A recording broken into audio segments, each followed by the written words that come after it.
one that's got straight up, one that'll be a few minutes late. All right. Okay, so I did send out an email, on, I think it was Friday afternoon, telling you about your 7 and 8 homework. Your 7 and 8 homework will be due this Sunday. And the test will open up today and will run through next Monday. So that means most of y'all will be taking it next Monday if protocol, as the last 2 tests, continues.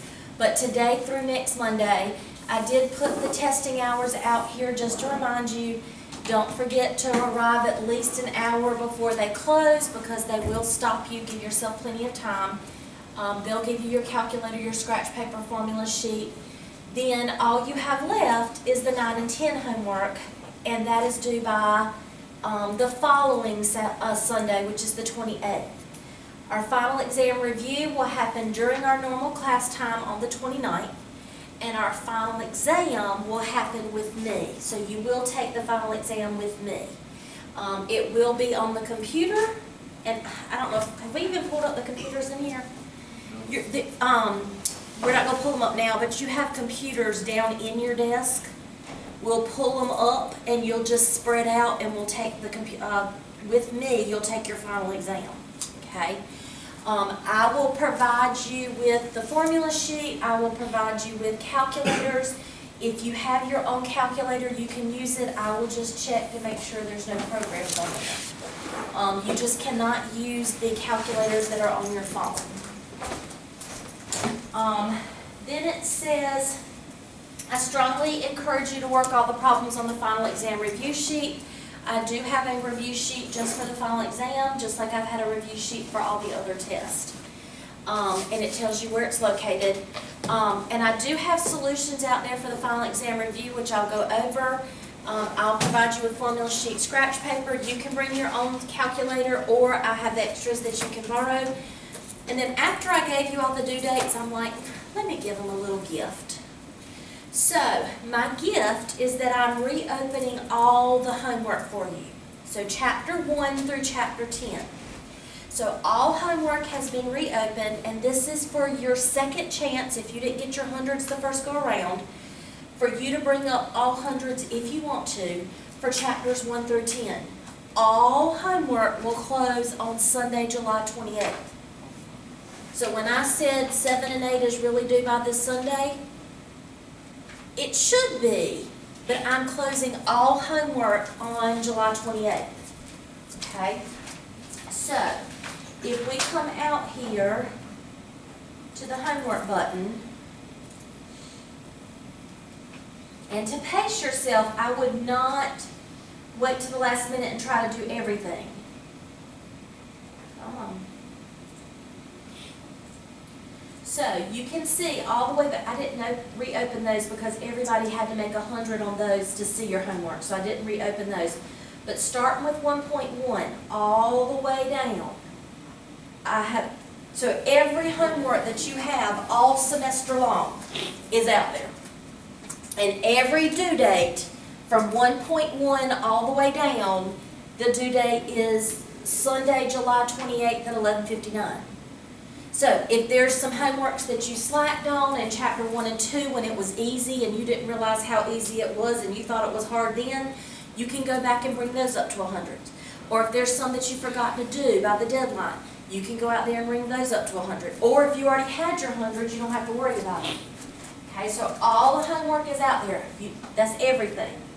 So 7 and 8 that was supposed to be due this Sunday, I went ahead and put everything as 7/28. Okay, so if I come out here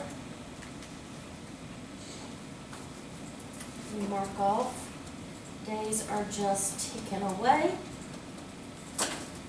We are going to finish up Chapter 8. Oh, and mark off this. We've done the 5 and 6 test. All you have left is 7 and 8 homework, 7 and 8 test, 9 and 10 homework, and your final exam. So you have 7, 8, 9, 10 homework, one more test, and your final exam. That's it for the rest of the semester. We're finishing up Chapter 8 today. We'll start Chapter 9 on Wednesday. Your test in blue opens today and will run in through the following Monday. Final exam review is 2 weeks from today. Your final exam is going to be 2 weeks from Thursday. Now, I'm going to leave out here that 7 and 8 homework is due this Sunday just to kind of keep you on gear. But technically, all your homework is not due until Sunday the 28th. Yes? For that, the review sheets, like, are you going to give them to us now? Like? Yes, the review sheets are out there. Let me show you. If I come out here, come on.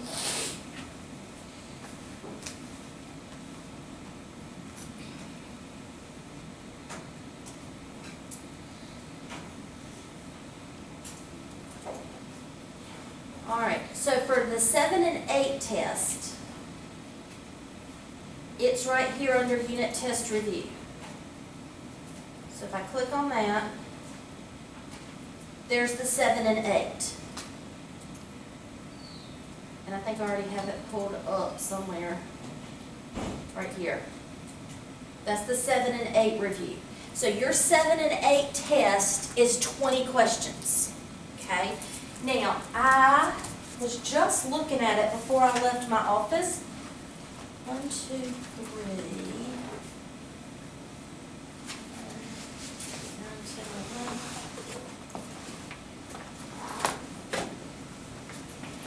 It is all multiple choice. So your 7 and 8 test is all multiple choice, 100% multiple choice. Okay? So you already have this review sheet. You can go ahead and already start looking at it. That's already out there. And I think I even went a couple of days ago when we were in class and I started copying problems. But you can go out there and easily pull over. I mean, it's not going to take you long. I mean, if one person wants to do it, I can share it with everybody else.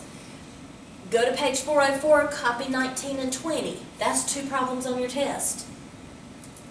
I mean, it won't take you long. And I think if you go out to my notes, I had done to, I think, number 4. But that's the review sheet for 7 and 8. If you come out here, so that's under Unit Test Reviews.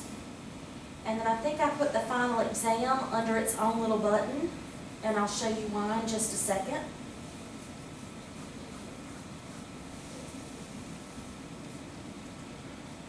So Unit Test Reviews, that's where 7 and 8 is. Now, final exam, I think is where I put,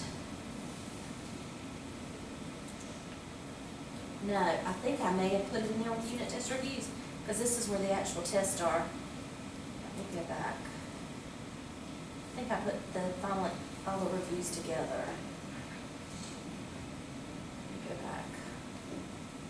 So 7 and 8 was under Unit Test Reviews. Let me see if the final exam reviews under there as well. Unit Test Reviews. Let me see what's right here. Oh, I separated it out. There we go. So 7 and 8 was under the Unit Test Reviews. I have a button that says Final Exam Information. Okay? It's already out there. So I clicked on the Final Exam Information button. And I gave you a couple of things.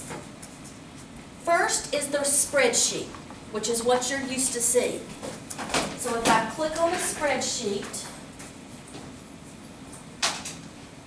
this is what the little, and if your final exam is 33 multiple choice questions, okay? So even though you don't have a test on 9 and 10, you're going to have a couple of questions from 9 and 10. So you're going to have some stuff from Chapter 1, Chapter 2, Chapter 3, Chapter 4, Chapter 5, Chapter 6, all the way down to Chapter 10, okay? So that is out there for you under the Final Exam Information button. But I went ahead and helped you out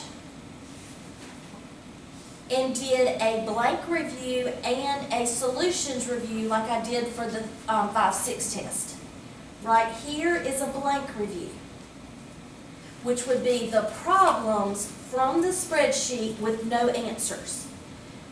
So, I took that spreadsheet and I looked at number 1 and it said go to this page and look at 15 through 22. And then the review sheet said go to this page and look at whatever. So it's kind of like that 14-page paper that I did for the last test. It's out here. So this is what your practice exam is going to be. I don't know how many pages it is, but for those of you who did this 5 and 6, it improved y'all's grades. This is out here for the exam, okay? It's 18 pages. Now, I went one step further for your exam. Watch this.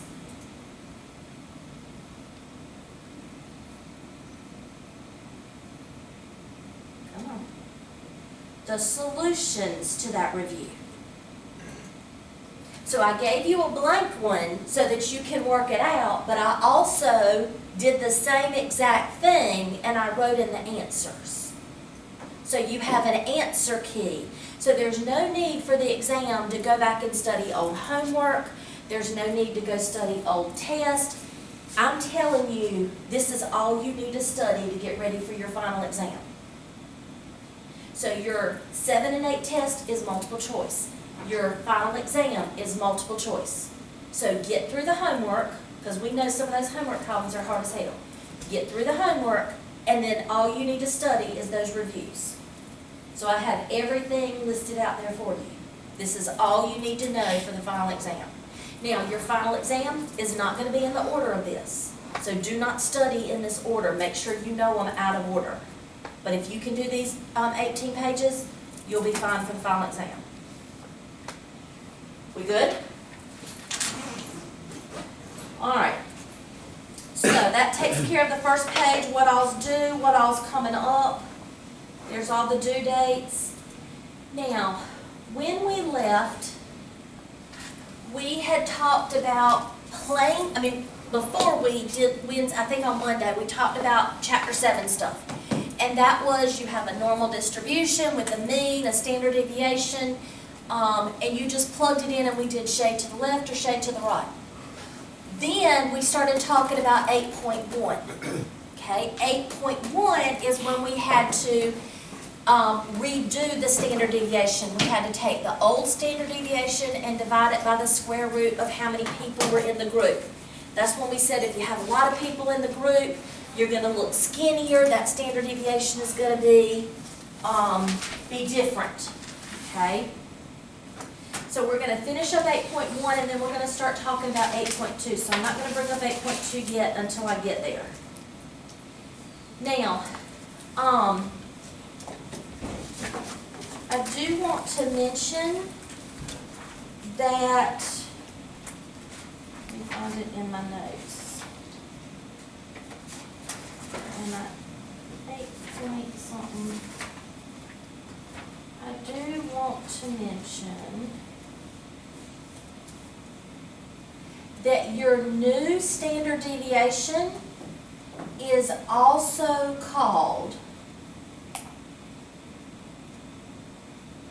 the standard error of the mean.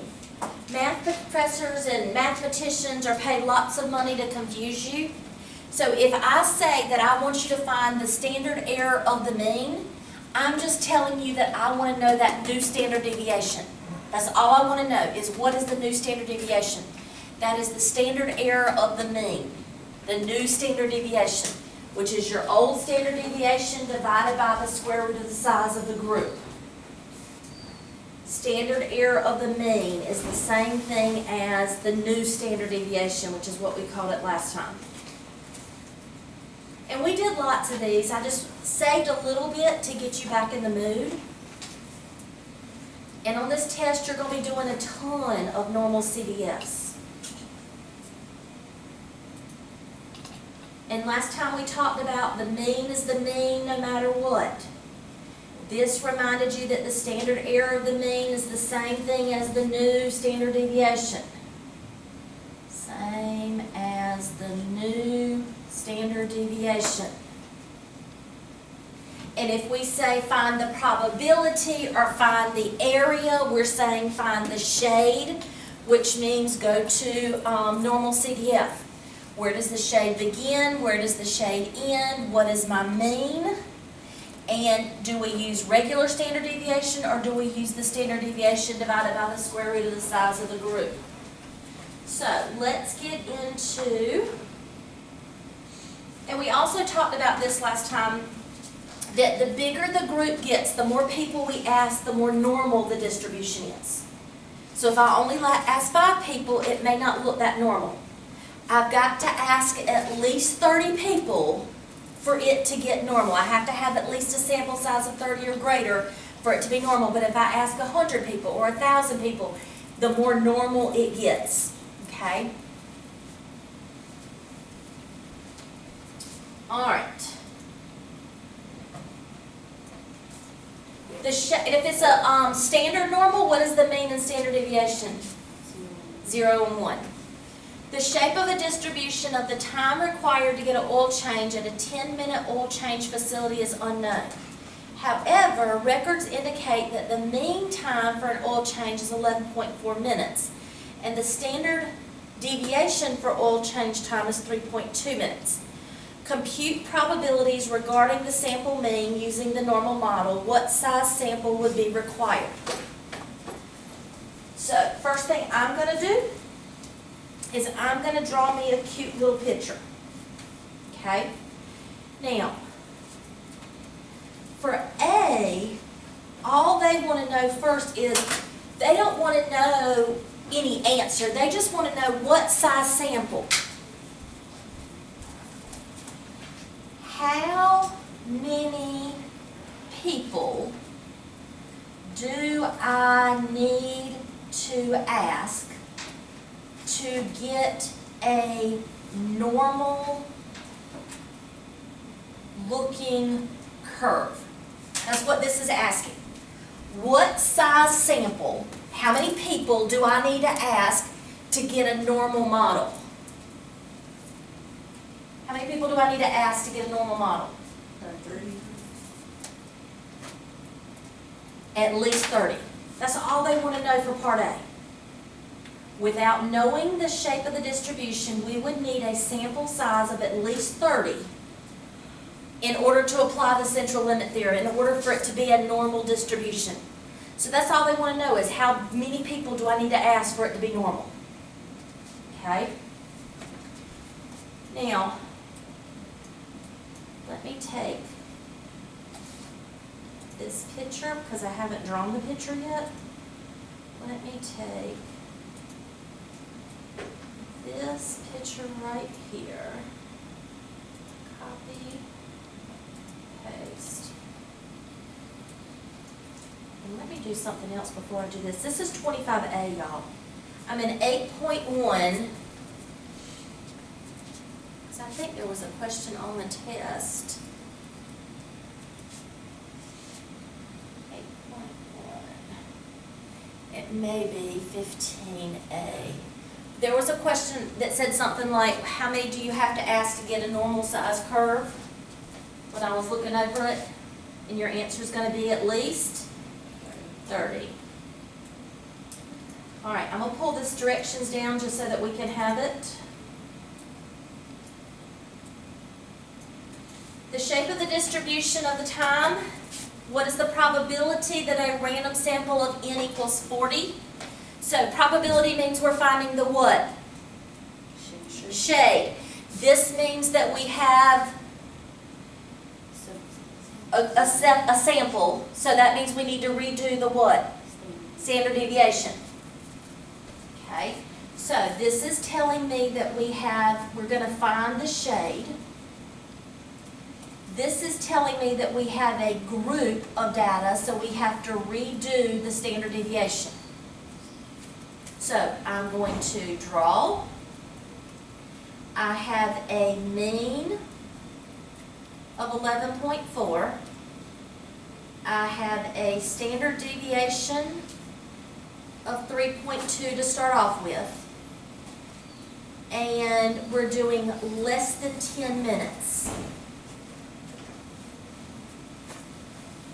But because it's group data, we have to redo the standard deviation. Do we remember how to redo the standard deviation? Your old standard deviation divided by the square root of how many people are in your group, the square root of the sample size. So what is my old standard deviation? 3.2 divided by the square root of 40. So, because I'm finding the shade, I'm going to do normal CDF. Where does my shade begin? Negative 99999. Where does it end? What is my mean? Now, I've got to use my new standard deviation, which is going to be 3.2 over the square root of 40. So when I go to my calculator, which, guess what? I have that pulled up. Pulled up 400,000 things, but not the calculator. And if you want to work out that new standard deviation, you can. I just plug it in. So I'm going to do second bar's normal CDF, negative 99999, comma 10, comma 11.4, comma 3.2 divided by the square root of 40 and close my parentheses. There's my answer.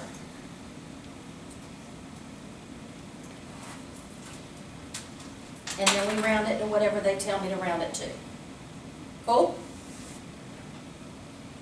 Now, question C. Suppose the manager agrees to pay each employee a $50 bonus if they meet a certain goal. On a typical Saturday, the oil change facility will perform 40 oil changes between 10 a.m. and 12 p.m.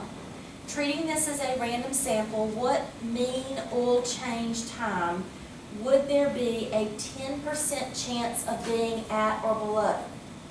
This will be the goal established by the manager. Okay? So, we still have the same mean, because the mean is the mean is the mean. Okay?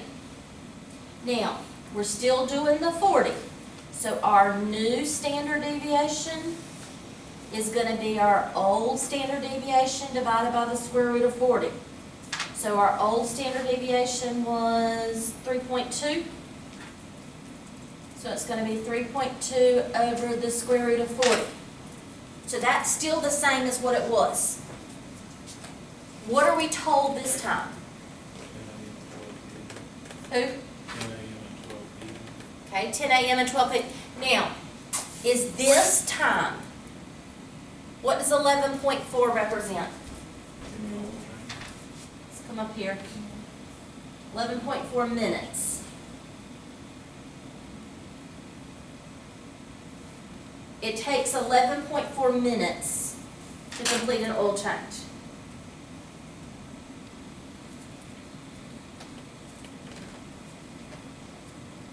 Good guess. What's the only other data in that problem? Who?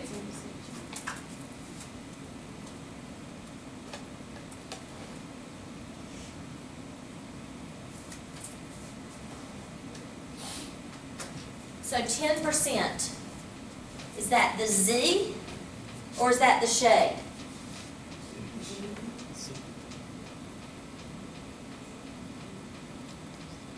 What were our words for shade? Find the shade, find the area, find the probability, or find the percent. So, they're telling me it says at or below. That's why I'm going this way. And because a percent, they're telling me the area. They're telling me the area inside. 0.10, that's 10%. Okay? So the question says, What mean oil change time? It says what time. So we're trying to figure that out. So what kind of problem is this going to be? Inverse norm. When we're doing inverse norm, we do area to the left, mean, and standard deviation. What is my area to the left? 0.10. What is my mean? 11.4. And what is my standard deviation? 3.2 divided by the square root of 40. And the reason we're doing inverse norm is because we were given the percentage and we're trying to find the z-score. So when I go to my calculator, second inverse, oops, get rid of that. Second bars, then inverse norm. The area to the left is 0.10.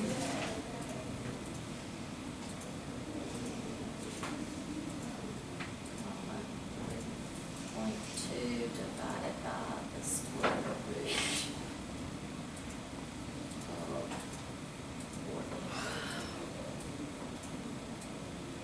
So that means that my z-score, or my data point, and my math lab will tell you where to round it to, is either 10.8 or 10.75.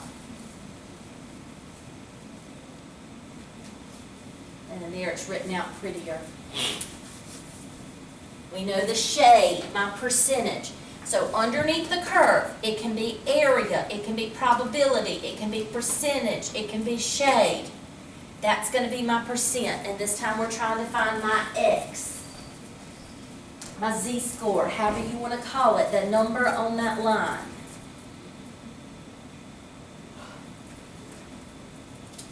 Ready to try another one? Sure we are. Ready or not, here it comes.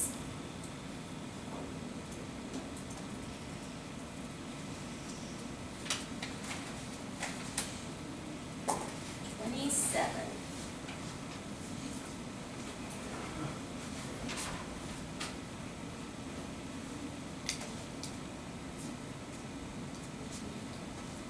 This one's kind of gross. Various foreign subjects inevitably end up in food we eat and liquids we drink.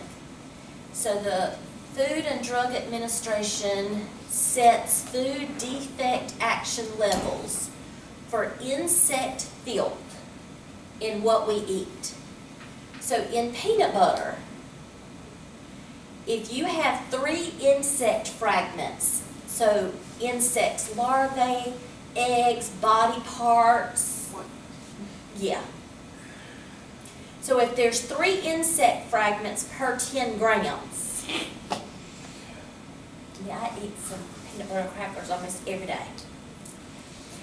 A random sample of 50 10-gram portions of peanut butter is obtained and results in a sample mean of X bar equals 3.6 insect fragments per 10-gram portions. Why is the sampling distribution of X bar approximately normal? Why do we know that the graph is going to look normal? Why do we automatically know that? Sample size is greater than 30.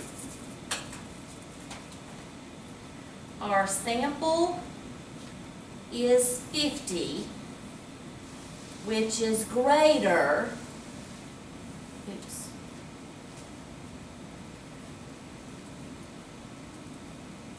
than the 30 we need.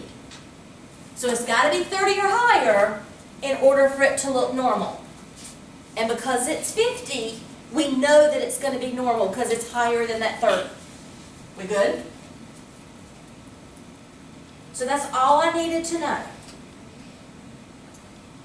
We know it's 50 because it's greater than the 30. Now, I'm going to take that little picture and I'm going to copy it so that we can use it for part B.